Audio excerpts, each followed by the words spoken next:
राजनीति में तीन ही फंडे चलेंगे, खर्चा, पर्चा और चर्चा। हम हैं गुजरात से सटे सिरोही जिले में। भारतीय जनता पार्टी के नेता हैं हमारे साथ हेमंत पुरोहित। बिल्कुल, सिरोही की तलवार पहले काटने के काम आती थी। हमारा सौभाग्य है कि हम राजस्थान की वीर भूमि से जुड़े हुए हैं और मुझे दर्द होता है क्योंकि मैं श्यामा प्रसाद मुखर्जी को, पंडित दीनदयाल जी को, अटल बिहारी वाजपेयी जी को और माननीय नरेंद्र मोदी जी को पढ़ता हूँ। हमारी पूर्व नेता रही ताराजी भंडारी, विधानसभा की उपाध्यक्ष रही, यहाँ की विधायक रही और आज उनकी पुत्र वधू महिला मोर्चा की प्रदेश अध्यक्ष बन गई। यहाँ के जिला अध्यक्ष नारायण जी पुरोहित रहे, उनका एक भाई जिला प्रमुख बन के बैठा है और वो विधानसभा की और मांग कर रहे हैं विधायक की। पहले लुम्बाराम जी चौधरी जिला अध्यक्ष थे, उनका बेटा जिला उप प्रमुख था और मेरा ये अधिकार है कि मैं से माँ से झगड़ूं, पर माँ से बगावत तो मैं शायद ही कर सकता हूँ। वोट है हमारे, हम भारतीय जनता पार्टी के जाए जन्मे वोट बैंक हैं, हम भारतीय जनता पार्टी के निष्ठावान लोग हैं, हम भारतीय जनता पार्टी के लिए मर मिटने के लिए तैयार हैं। राजस्थान में जल्दी ही आचार संहिता लग सकती है। चुनाव आयोग समीक्षा कर चुका है सारी तैयारियों की और एक प्रेस कॉन्फ्रेंस के माध्यम से चुनाव आयुक्त ने अपनी बात भी कही है। अब मतदाता सूचियों का अंतिम रूपण भी किया जा रहा है। इसी बीच हम हैं गुजरात से सटे सिरोही जिले में। सिरोही जिला अलग तबीयत का जिला है और यहाँ अलग ही तबीयत के लोग रहते हैं। सिरोही में ज़्यादातर विधायक बाहर के जिलों से आके बनते रहे हैं, ऐसे आरोप लगते रहे हैं। सिरोही में 2 सीटें रिजर्व हैं, एक अनुसूचित जाति के लिए रिजर्व है और एक अनुसूचित जनजाति के लिए रिजर्व है। एकमात्र सिरोही जिला मुख्यालय और शिवगंज की जो सीट हैं, कभी यहाँ 3 सीट हुआ करती थी पहले चुनाव में, जिसका हम कभी विश्लेषण में जिक्र कर चुके। अभी फिलहाल सिरोही एकमात्र सीट है और यह अनारक्षित सीट है। इस पर कई जाति वर्ग समूह और प्रभावशाली व्यवस्थाओं वाले लोगों का कब्जा रहा है। हमारे साथ आज इस मुद्दे पे बात करने के लिए सिरोही सीट की क्या स्थिति रहेगी, खास करके सिरोही जिले के राजनीतिक समीकरण क्या कहते हैं, भारतीय जनता पार्टी के नेता हैं हमारे साथ हेमंत पुरोहित। हेमंत पुरोहित भारतीय जनता युवा मोर्चा के 2 बार लगातार जिलाध्यक्ष रह चुके हैं और हेमंत जी से हम जानते हैं कि सिरोही की तबीयत क्या कहती है। सिरोही की तबीयत बहुत ही मस्त है और सिरोही चुनावों को लेके सिरोही का हर आम तैयार है। बस हमारी कुछ मांगे हैं और उन मांगों को लेकर हम निरंतर प्रदेश से भी संपर्क बनाए हुए हैं, दिल्ली तक भी हम जाके आ चुके हैं, क्योंकि हमने ये कहा है कि यहाँ पर भारतीय जनता पार्टी के जिला अध्यक्ष का हक हमारा था, वो भी उदयपुर जिले के एक वासी को दे दिया गया। एक सीट रह गई हमारे लिए, वो अब पाली जिले से यहाँ आके लड़ेंगे। तो हम तो ये भी कह रहे हैं कि जब हमारी सरकार बने तो सिरोही जिले को किसी दूसरे जिले में सम्मिलित कर दो ताकि ये जिला ही नहीं रहे। ये भी तो हमारे हम मांग रख सकते हैं। सिरोही जिला, जहाँ मुझे याद है, पहले गुजरात का हिस्सा हुआ करता था। ये हमारा सौभाग्य है कि हम राजस्थान की वीर भूमि से जुड़े हुए हैं और गुजरात से छटे हुए हैं। गुजरात और सिरोही एक ही परिवेश में आता है, बोलीचाली में भी हमारा फ़र्क कुछ ज़्यादा नहीं है, पर हम ये चाहते हैं कि भारतीय जनता पार्टी यहाँ पर विजय हो।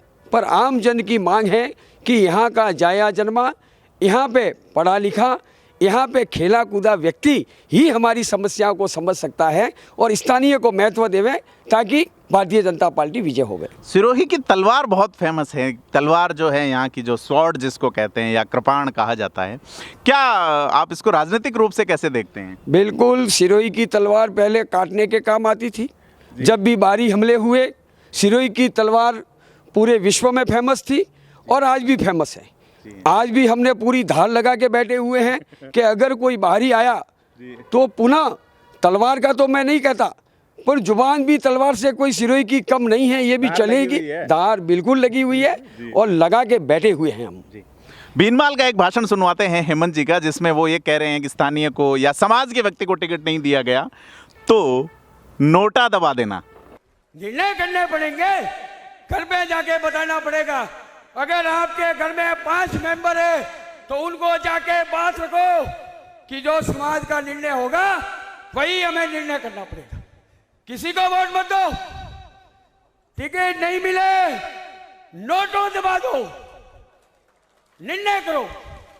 मैं क्या कहते हैं हेमंत जी? बिल्कुल, मैं ये जो राजनीति जो चल रही है, जितनी भी राष्ट्रीय पार्टियां हैं, सारी जातिगत समीकरण देख के वोट बैंक तय करती है किस जाति को कितना टिकट देनी है। राजपुरोहित समाज के पूरे जोधपुर, बीकानेर, बाड़मेर, जैसलमेर, सिरोही यहाँ तक लगा के हम आकलन करते हैं तो हमारे 35 से 40 लाख वोट हमारे हैं और मात्र हमें पार्टी एक टिकट देती है तो ये हम स्वीकार नहीं करते हैं। हमारा हक बनता है कि करीबन 5 सीटें हमें दी जावे। कौन सी पार्टी, बीजेपी या कांग्रेस?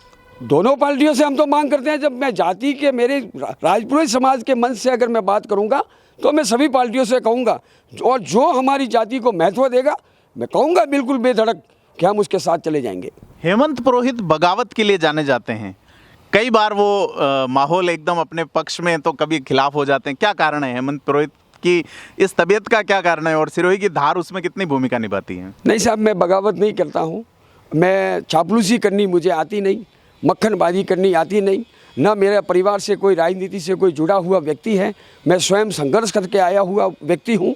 मैंने पूरा मेरा जीवन दे दिया और मुझे दर्द होता है क्योंकि मैं श्यामा प्रसाद मुखर्जी को, पंडित दीनदयाल जी को, अटल बिहारी वाजपेयी जी को और माननीय नरेंद्र मोदी जी को पढ़ता हूँ, माननीय अमित शाह जी को जब पढ़ता हूँ तब जाके मुझे दर्द होता है। अच्छा, आपने बताया कि आप ये कह रहे हैं कि भी आपने बीजेपी के जो सिद्धांत हैं उनको आत्मसात करते हुए आप चाहते हैं कि चीज़ें बदलें या उसी तरीके की राजनीति सिरोही ज़िले में भी हो।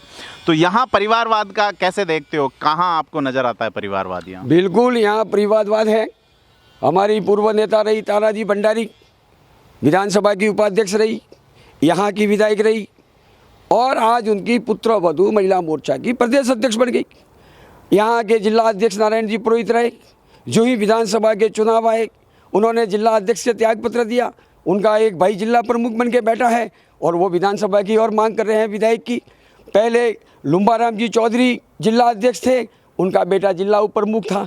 ऐसे तो मैं आपको हजारों सिरोही में उदाहरण दे दूं क्योंकि ये जयपुर से सिरोही 500 किलोमीटर के डिस्टेंस में है और हम वहाँ जाते हैं तो नेताजी हमारी कोई तो ध्यान से सुन लेता है और कोई सुनता नहीं और हम बिल्कुल प्रेशर में बम बन के यहाँ आके जब फूटते हैं तो लगता है कि बगावत हो गई। सिरोही एग्जैक्टली 420 किलोमीटर है तो 420 ही हो जाती है। 420 का तो मैं नहीं कहूँगा। संगठन पार्टी हमारी माँ है और बेटे का हक है कि माँ अगर समय पे भोजन, दूध, पानी या स्कूल के समय भी माँ अगर टिफ़िन समय पर तैयार नहीं करके देती है, बच्चा रोएगा, कूदेगा, धूल में खेलेगा, उलट पुलट हो जाएगा। माँ से डिमांड करना बेटे का तो हक बनता है। मैं भारतीय जनता पार्टी का बेटा हूँ और मेरा ये अधिकार है कि मैं से माँ से झगड़ूँ, पर माँ से बगावत तो मैं शायद ही कर सकता हूँ। माँ से मांगने का मेरा अधिकार है। मेरे समाज की मैं लड़ाई लड़ूंगा, अंत तक लड़ूंगा। और ये सिरोही के स्थानीय की जो मांग है ये मेरी मांग नहीं है। मेरे से भी पहले कई नेता आ गए जो चले भी गए इसी उम्मीद में कि कभी मुझे भी मौका मिलेगा, पर उनको मौका नहीं मिला। ये आवाम की आवाज़ है कि सिरोही का विधायक स्थानीय होना चाहिए और होना ही चाहिए। बीजेपी ये कहती है एक परिवार से 2 लोगों को टिकट नहीं दिया जाए, मतलब कोई राजनीति में सक्रिय है। तो क्या नारायण पुरोहित जी का विरोध सिर्फ आप इसी वजह से कर रहे हैं या कोई और कारण है? नारायण जी पुरोहित मेरे समाज के हैं, हमारे सम्मानीय हैं, आदरणीय हैं और ये पुरोहित समाज के नाम पे नारायण जी टिकट मांग रहे हैं। तो हमने ये कहा है कि आपके एक छोटे अनुज अर्जुन जी हैं जो यहाँ के जिला प्रमुख है। अब समाज के नाम पे अगर किसी को भारतीय जनता पार्टी की ठंडी नज़र उस पर गिर रही है तो किसी एक और समाज के बेटे को पनपने दो। मेरा ये विरोध है कि भाई आप एक ही परिवार लाभ क्यों ले रहे हो? लाभ सबको मिलना चाहिए, समाज को पूरा मिलना चाहिए। ऐसा नहीं है कि मैं नारायण जी हमारे समाज के हैं, मैं जातिगत उनका विरोधी नहीं हूँ। राजनीतिक में जो नियम है उनका मैं विरोध करता हूँ। राजनीति के 3 नियम क्या है, आप बता रहे थे अभी कुछ? राजनीति के 3 नियम तो वो तो यूँ है कि किसी एक वरिष्ठ ने मुझे बोला था कि हेमंत, राजनीति में एक ध्यान रखना, झूठ बोल, झट बोल और जोर से बोल। और दूसरा नियम और एक बताया था कि राजनीति में 3 ही फंडे चलेंगे, खर्चा, पर्चा और चर्चा। अच्छा। चर्चा में रहोगे तो जिंदा रहोगे, वरना दफना दिए जाओगे। पता ही नहीं चला कि कौन कार्यकर्ता कब पैदा हुआ और कब सरगलक हो गया। एक चौराहे पे 2 पुष्प चढ़ा देंगे और कह देंगे बहुत ही अच्छे कार्यकर्ता थे जो आज हमारे बीच में नहीं रहे। हेमंत जी, आपके लोकसभा क्षेत्र जालोर सिरोही से एक राजपुरोहित समाज के व्यक्ति को टिकट दिया जाता है भाजपा की ओर से। कांग्रेस जालोर सिरोही लोकसभा क्षेत्र में टिकट नहीं दे रही, वो पाली में या कभी बाड़मेर में देती है। तो इसको आप कैसे देखते हैं? क्या बीजेपी को टिकट बढ़ाने चाहिए या कांग्रेस को भी यहाँ?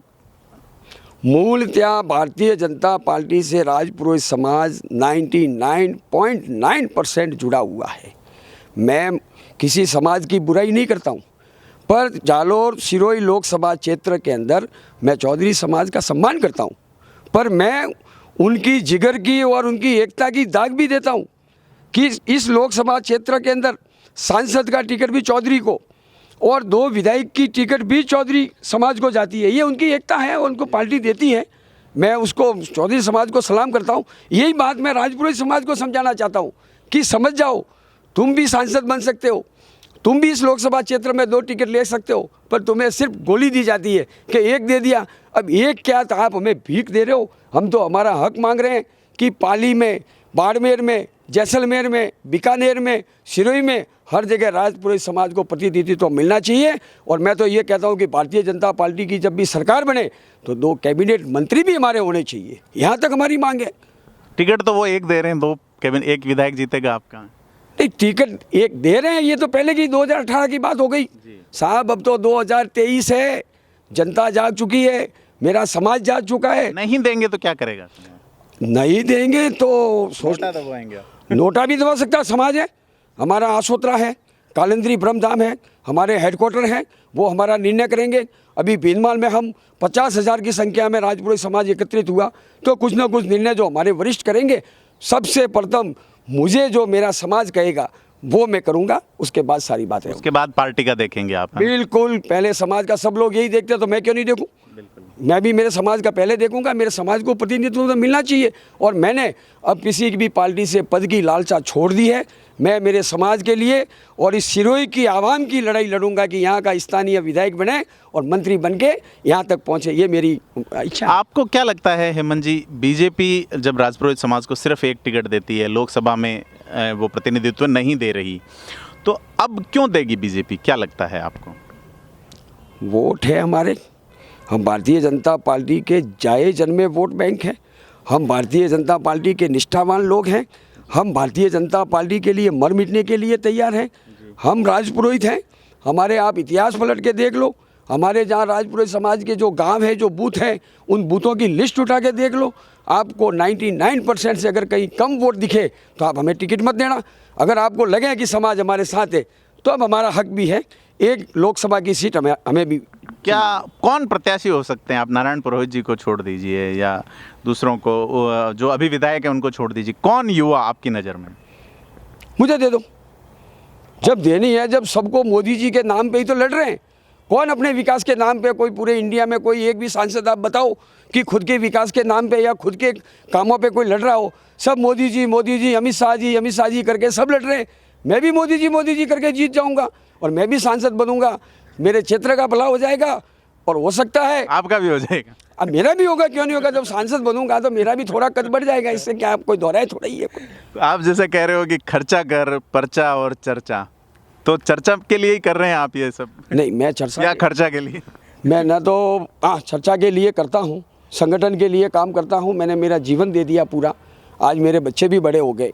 मैंने कोई रोज़गार, मैंने कहीं नौकरी नहीं की, मैंने सिर्फ संगठन का काम किया है। जब दर्द होता है मुझे कि संगठन में कहीं ना कहीं अन्याय हो रहा है, तो पीड़ा होती है, तो मैं बोलता हूँ। आप पे मुकदमे भी लगे थे पहले? बिल्कुल, मेरे ऊपर 28 मुकदमे थे संगठन के, और एक भी कल एक्सीडेंट हुआ, उस मुकदमे में भी शायद डिप्टी साहब और एसपी साहब उसमें लगे हुए मेरे ऊपर मुकदमा करने के लिए। वो भी गोरक्षक था जो एक्सीडेंट में मारा गया। वो पुलिस 2 घंटे बाद पहुंचती है और वहाँ भी मैं बोला तो हमारे जो भारतीय जनता पार्टी के जिला अध्यक्ष है वो कहते हैं कि तो हमको बिना पूछे बवाल कर रहे हैं। अरे भाई, जब एक्सीडेंट हुआ है तो मैं आपको आबू रोड पूछने थोड़े ही आऊँगा कि मैं बवाल करूँ कि नहीं करूँ।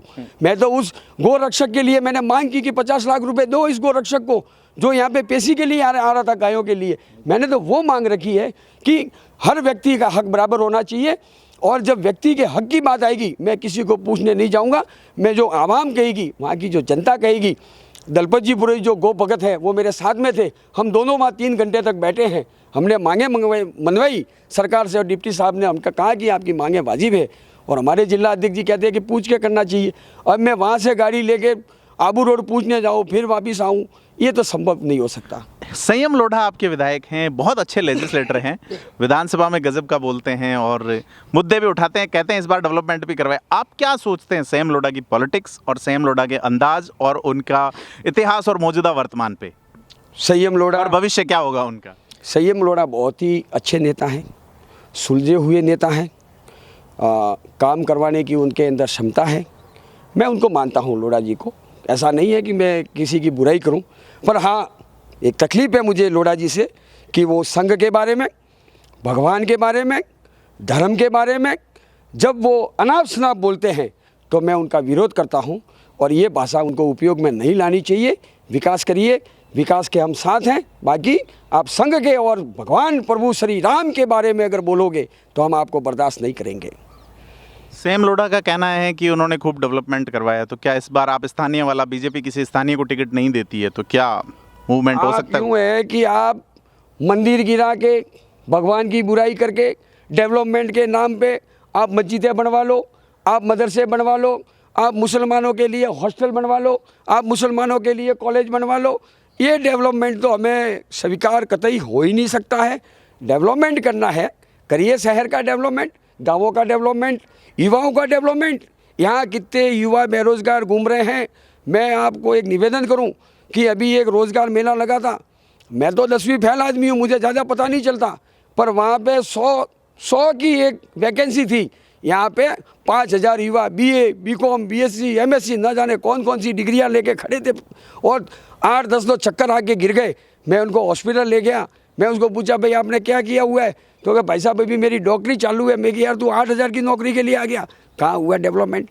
डेवलपमेंट हुआ ही नहीं। जब युवाओं को जब रोज़गार नहीं है तो डेवलपमेंट शून्य है। पेपर लीक में कई चीज़ें आई है, राजस्थान के सिरोही के बच्चों का भी काफ़ी ये रहा कि उनको नौकरी नहीं मिल पाई। शेखावाटी के ज़्यादातर, जैसे गोविंद सिंह डोटासरा का नाम चलता है, तो आप क्या सोचते हैं, यहाँ का युवा क्या सोचता है कि इस बार सरकार को लेकर ओवरऑल बात करते हैं अपन सिरोही से बाहर निकल के? सिरोही के साथ में शिक्षा के क्षेत्र में हो, राजनीति के क्षेत्र में हो, रोजगार के क्षेत्र में हो, हमेशा सौतेला व्यवहार हुआ है। हम हमेशा ठगे गए हैं। यहाँ पे JK, बिनानी और वॉलकैम जैसी बहुत बड़ी बड़ी कंपनियाँ भी हैं, पर यहाँ पे आपको सिरोही का युवा नज़र नहीं आएगा। यहाँ पे आपको UP का, बिहार का और बाहर के सारे यहाँ पे नज़र आएंगे।